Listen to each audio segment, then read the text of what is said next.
guys, how are we today? For those of you living in New South Wales and probably Victoria as well, we're just starting to feel that cold snap rolling through, which is absolutely freezing. But yeah, it's winter, so we have to get over it, I guess. Guys, thanks for joining tonight. So tonight I'm going to go through a little bit of renovating for profit again. Now, for those of you who know me, I'm not a fan of renovating at all, but I want to show you how you can make it part of a strategy. That's my ultimate goal tonight. Obviously, with what we talk about here, we just want to get the juices flowing, get you to understand what you can and can't do in property investment. And yeah, so definitely, yeah, I'm just looking forward to tonight to show you guys the 3-deal strategy I love. And renovation is part of that, definitely part of that. But you don't have to make big bucks just on the renovation all by itself. So guys, like usual, I've got my other little phone here. If you have any comments, any questions whatsoever, feel free to pop that in there. I'm always open for more and more questions. If you have any questions, sorry, start again. If you're watching this, obviously not live, you could be watching this down the track. It could be tomorrow, it could be next week, whoever. You could be watching this on our YouTube channel. Yeah, feel free to message us or put some comments in place and I'll get back to you, no problems at all. And of course, with the Facebook group, feel free to ask any questions whatsoever. Alrighty, guys, so let's get cracking along. Alrighty. Hey, Nathan, how are you, mate? Sorry I missed your call today. Haven't had a chance to call you back. Sorry, Nathan. All right, so let me just share my little PowerPoint. Bear with me, guys. All right.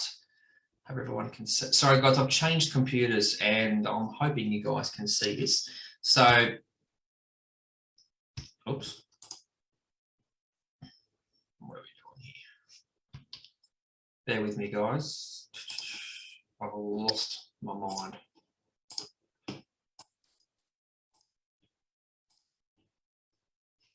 All right, renovating for profit. All right, like usual, our vision here at the Property Bloke is to expand your mindset of the everyday Australian to unlocking the potential for growth within your own financial structure, blah, blah, blah. Of course, everything we're doing here tonight is general in nature, guys. The couple of little things I've put together here, I've decided to use properties that have been sold. I didn't want people to think, you know, different properties were still available at this point. And definitely yeah, just go out there with a bit of a closed mindset and just focus just on making the profit and not thinking about the you know, buying properties sometimes where you make your profit, not necessarily when you sell it. It's what you buy, where you buy, that's where you're going to make your profit, guys. All right. Okay.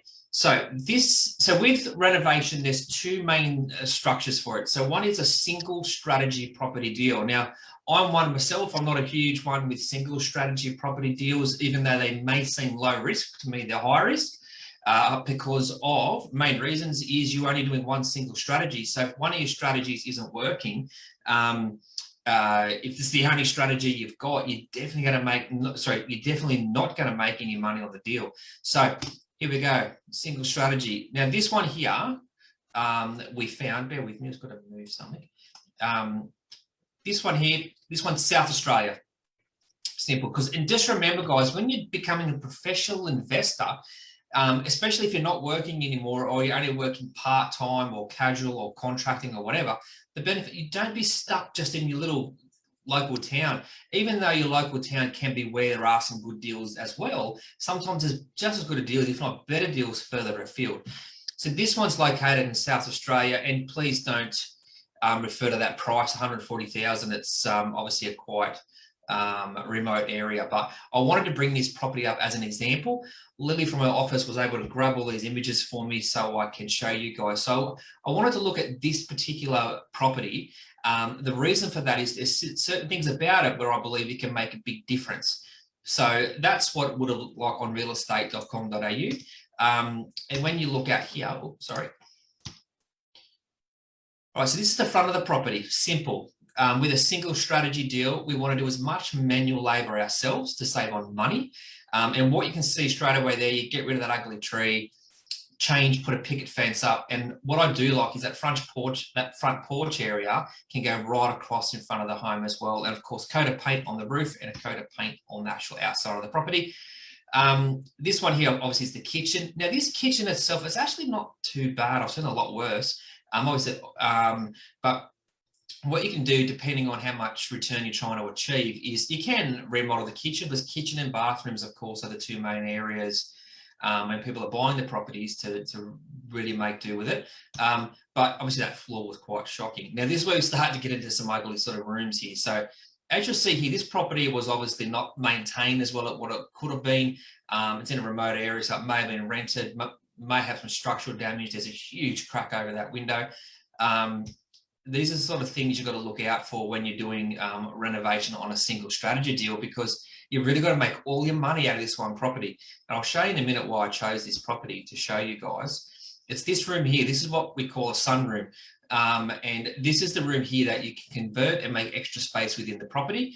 It's obviously watertight, but of course you will still have to deal with that roof. That roof's definitely not something you want to leave to extend your home in. You definitely want to put some potentially quite a different roof structure there.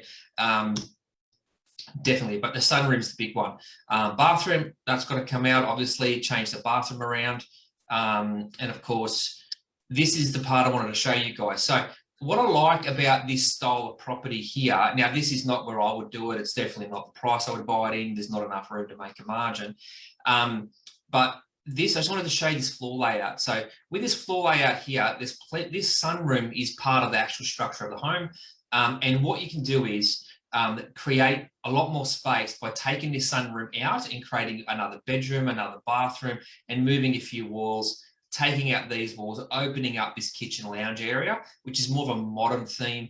And of course, when you're moving the bedrooms around, you want to, like I mentioned last week, we want to take this from a 3-bedroom property. So I don't want to take this from a 3-bedroom single bathroom property to a 4-bedroom double bathroom property. That to me will give you the return on investment you're after, to be able to go from a 3-bedroom market up into a 4-bedroom market. All right, guys. So for me, that's an important one. And I've got this one here now. I chose this one for another reason altogether, and it's this shop front. So this is a home. I believe it used to be an old bakery. I don't know how long ago, but it used to be an old bakery in there. So I'll show you through this property here. Obviously, these houses, some of them are quite derelict. This one's not too bad again, but obviously got the nice brickwork that you can make do. Bathroom's already been renovated in this one, so that was a definite plus. And of course, it has a few other little rooms or areas. And when you get through to the actual physical floor plan of the whole thing, you'll see what I mean by this property is very old. It's got all old antique furniture through it. This hallway, like you've got to rip all this out, just make it open. It's so important to have an open home in the current, I suppose, marketplace is what you're looking at there. And of course, the laundry's been, there's been a bit of work done on that laundry too. So you can probably leave the laundry, leave that first bathroom. Now this area here used to be the shop. As you can see, in a lot of country areas, the shops used to form part of a home. They'd live out the back and work out the front. That's used to be a common theme in especially country areas. But this here opens up because this property is probably zoned mixed business use. So I didn't look it up, to be honest, but this probably would high potential is being zoned mixed business use. So you have the facility to, under that zoning, you can do a little bit more with the property itself. So with this floor plan, you'll see here, there's actually 4 bedrooms, 1 bathroom, kitchen, laundry, and of course my loved sunroom out the back. So for example, here, the best thing you want to do here is create this 2nd bedroom to be a potential ensuite. And then of course your other 3 bedrooms, they're quite large bedrooms. You see them meters there. So what you've got there is, sorry guys, I thought someone was telling me something was wrong with the Zoom. What you've got there is you can take out this wall and move this lounge and sunroom kitchen, create a lounge dining area combined, and then also this front room can either be potentially a shop front for yourself or for the tenant itself, or of course that could be another entertaining room altogether. But the main thing is that you need another bathroom. You definitely need another bathroom in here. But it's got to be placed in a position where it's actually going to make sense for the layout of the property. And this property as well did have, I don't have the photos here to show you, but it had an old baker's room and oven out the back here. This room was a very substantial, rock solid sort of space. So that could be converted into a studio. That's exactly what I thought for that back room. Now, two things you've got to be careful of. This is zoned mixed business use. So you'll have restrictions, but also open to what you can possibly do. That doesn't make sense, of course, but it does to me. And this old baker's room, you've got to make sure there's no heritage listing. In the comments, I didn't see anything about a heritage listed property, but being an old baker's room out the back, it could have been potentially put through as a heritage listing. So when you go with the older areas, definitely be careful of heritage listings if you're going to be doing any sort of renovation. They can be perfect. They can be a great thing to have. I know near us here in Kirrambong, there's an old heritage listed post office for sale, and then communities just wants to have a look through it, wants to look more into it. That's a positive, but sometimes a heritage is the opposite depending on the style of property. And of course, the council. The council can be a real pain in the ass.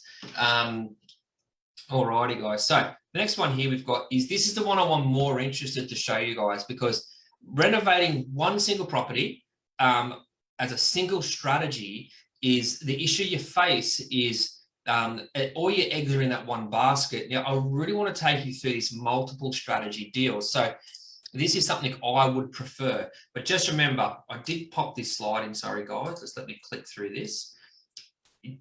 This is what we're doing at the moment. As everybody knows, I'm just going through a bit of some professional investing options, but you have to have your foundation set. Like we talked about that in previous Zooms, in previous lives.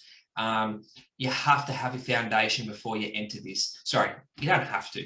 It's just what I would prefer. It's what I would do. And I never give advice to someone on totally opposite to what I would do. So just take an example. You've got your foundation in place. You've got your cash flow properties, your growth properties. So you're set now. Now you want to become a professional investor. And this is the best way of doing it. This is a multiple strategy property deal.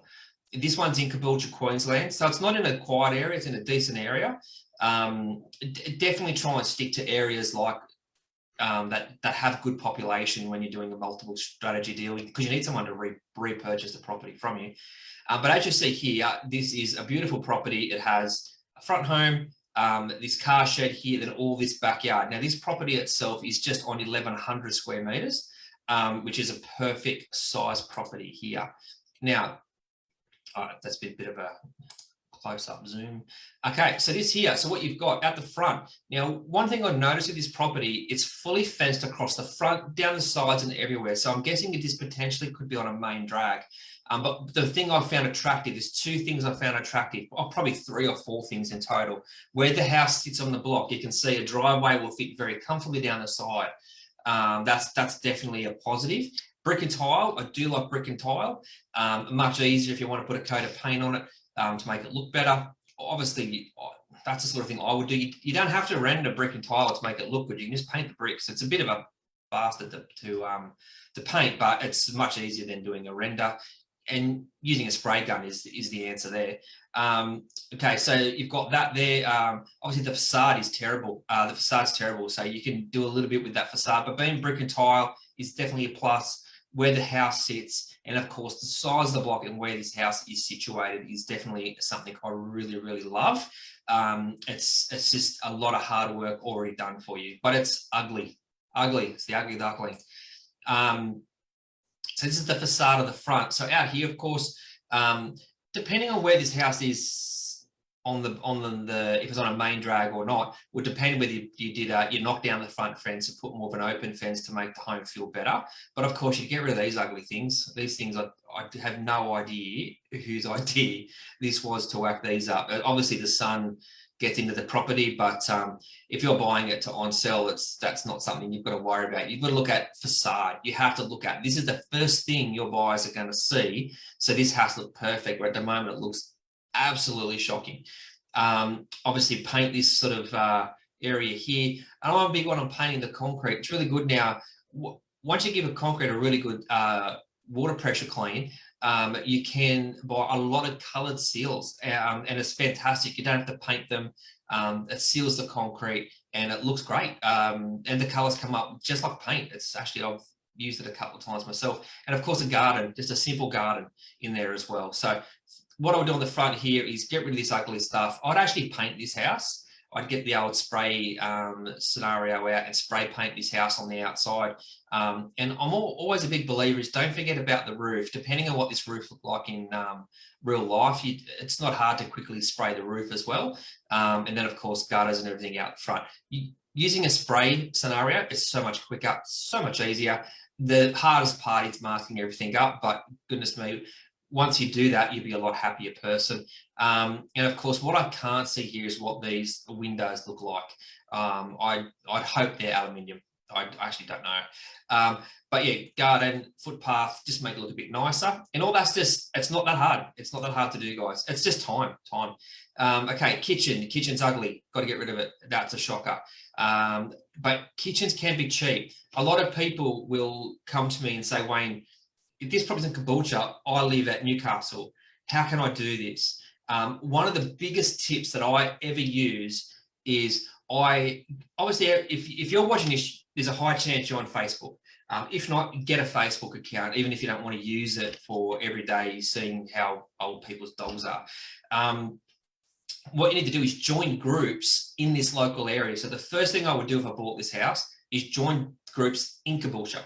Join Facebook groups in Caboolture, because what you need is to go, okay, I'm in Caboolture. I need to know about kitchen installers, handymen, painters, potentially, if you're not a painter, all this sort of stuff. So you can just put that in some big groups and you get all the answers. And they're normally the cheaper trades, because you don't want to go to, say, necessarily to Google. You might end up with a more expensive tradesman. So what you want to do is ask real estate about potential trades. And of course, second to that, go into groups and get 2 or 3 quotes to get that through. You'll be surprised what you can get out of the old Facebook groups now. They're really, really good.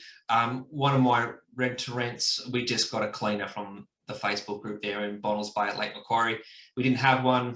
Everyone was too busy. Then we put it in the group and found one. I think it was like 24 hours. We had a couple coming out. Okay, so it's bathroom. Shocker. It's probably not even safe. Look at that. That's terrible. And then, but see, and one thing to be careful of, if you go back to this bathroom, let me go back. Oops, shit. Here, that roof, you've got to be careful of asbestos. I don't know how old this property is, but asbestos could play a role when renovating, so be very careful, guys. Now, this one here, take note of this back area here. I will talk about this in a minute, but because when you do subdivide, you normally have to create a car space for the property as well, definitely. All right, now this is beautiful. Look at this backyard. And you can see that it hasn't been maintained. This property has not been maintained. So the property next door looks substantial. It looks fine. It actually looks like they care for their property. That's definitely what you want to see in the street. You don't want to be next to another one of these. You sort of want to have the ugly duckling if you can. But this property, you can tell by the lawn, it hasn't been maintained regularly. It may be rented to a not so friendly tenant. So definitely, but this backyard size is absolutely fantastic. Love it. All right, so as you can see there, we've got the house at the front, this car garage here, which I'll show in a minute, but basically I would remove that. That road doesn't look too busy, but there's a train line across the road. People get put off by train lines. I don't. That means there's infrastructure. This is far enough away from that train line. And when you look around, this property here is substantial. This property here looks okay. Next doors have already been subdivided. That's definitely what you want to see in the street. And across the street doesn't look too bad either. Obviously, that looks a bit like a shocker, but you do get a couple like that. But it's good to see the neighbour has been subdivided. Okay, so I'm going to take you through. This is what I call a 3-strategy deal. So the first thing we're going to do, which we've already walked through, strategy 1, we're going to renovate this front property for the lowest amount of money possible. So when I talk about that is coat of paint, obviously you've got a good bathroom and a good kitchen, but you don't want to go overboard with it. I wouldn't be worrying about adding rooms or anything in this scenario unless it was easy to do. Bit of landscaping, and depending on the street, how busy the street is, I would definitely make a nice picket fence out the front. The front of the property is going to help you sell the back of the property. It's also going to help you sell the actual property itself. Facade, first impressions. you have to be up there. So what I would do in this scenario is quite simple. I would be putting my plans together for strategy 2, which is to subdivide this block off. Whilst that's all going through council, I would be renovating the front. Now, it's very important to get this front renovation done correctly, okay, guys, because that will affect the sale of the property out the back. Whether how far you go with the back will depend. Like, I'm always a big one of trying to put a duplex out the back if you can, because that's a multiple strategy deal. It's a really good multiple strategy deal. But the duplex has to fit good, it has to look good, or just put a house out the back, guys. Don't try and squeeze it in if it's not going to fit.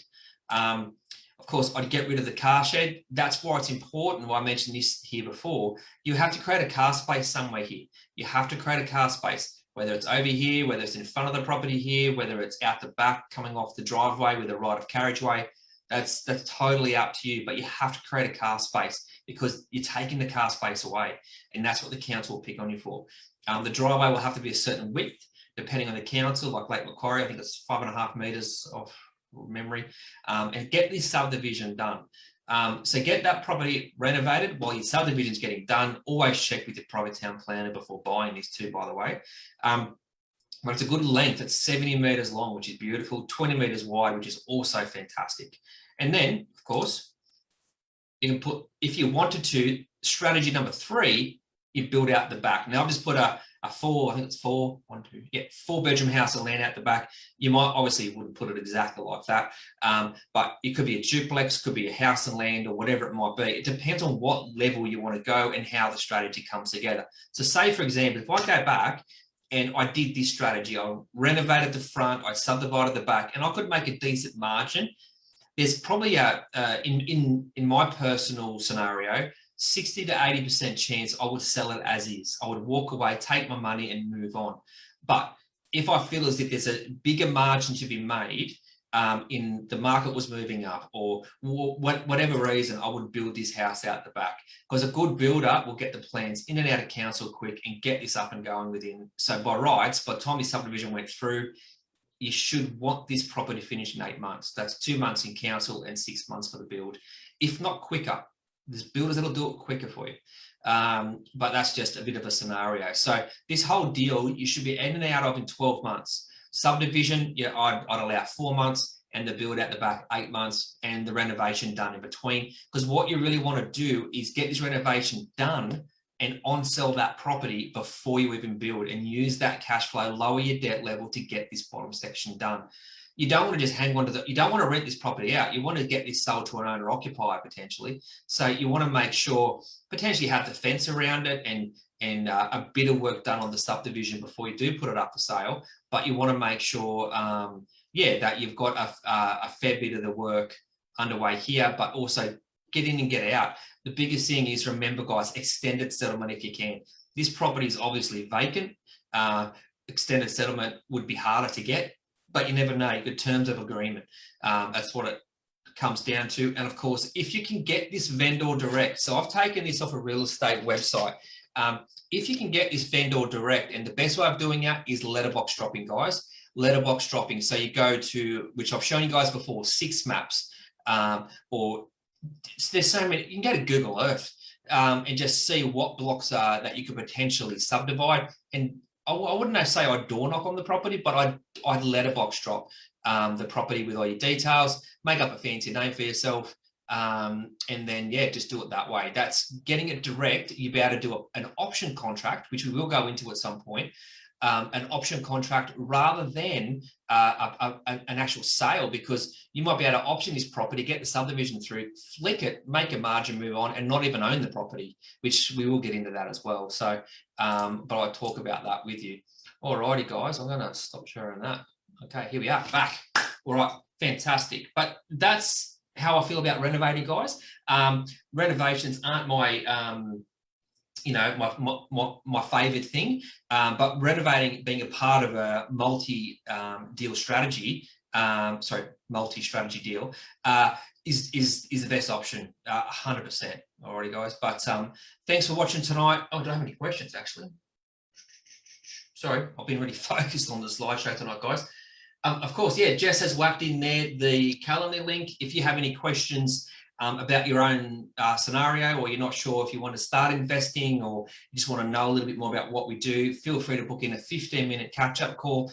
15 minutes, I'll break down and answer a couple of your questions and see if I can give you a bit of direction. All right, guys, it's a free of charge, quick one. But yeah, any questions, feel free to message us, put it in the comments. We'll see it later, if not now. And of course, have a great one. But guys, I'm Wayne Jessop, the Property Bloke, bringing you real property, real strategies to get real results. I look forward to seeing you next Tuesday. Have a great long weekend, everyone, too. Actually, enjoy the long weekend. Hopefully it's not too cold.